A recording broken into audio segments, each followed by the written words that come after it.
বিদায় আলজেরিয়া। সত্যি তাদের জন্য খারাপ লাগছে। পুরো ম্যাচে চেষ্টা করলেও শেষ পর্যন্ত সুইজারল্যান্ডের কাছে 2-0 গোলে হেরে বিশ্বকাপ থেকে বিদায় নিতে হয়েছে আলজেরিয়াকে। অন্যদিকে সুইজারল্যান্ড ইতিহাস গড়েছে। দীর্ঘ 88 বছর পর তারা বিশ্বকাপের নকআউট ম্যাচ জিতে শেষ 16তে জায়গা করে নিয়েছে। সুইজারল্যান্ডের হয়ে 2টি গোল করেন ব্রিল এমবোলো এবং ড্যান অ্যান্ডোয়ে।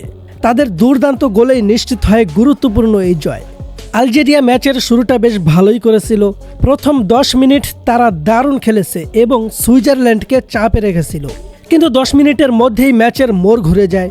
দ্রুত পাল্টা আক্রমণ থেকে গোল করে সুইজারল্যান্ডকে এগিয়ে দেন ব্রিল এমবোলো। মাঝমাঠ থেকে বল নিয়ে তিনি একাই আলজেরিয়ার ডিফেন্স ভেঙে বক্সে ঢুকে পড়েন। এরপর দারুণ এক শটে বল জালে জড়িয়ে দেন। গোলটি ঠেকানোর কোনো সুযোগই পাননি আলজেরিয়ার গোলরক্ষক। গোল করার পর এমবোলো নিজের পরিচিত ভঙ্গিতে উদযাপন করেন, যা দর্শকদের দুর্দান্তভাবে আকর্ষণ করে। দ্বিতীয় অর্ধের শুরুতেই 46তম মিনিটে ব্যবধান 2-0 করেন ড্যান অ্যান্ডোয়ে।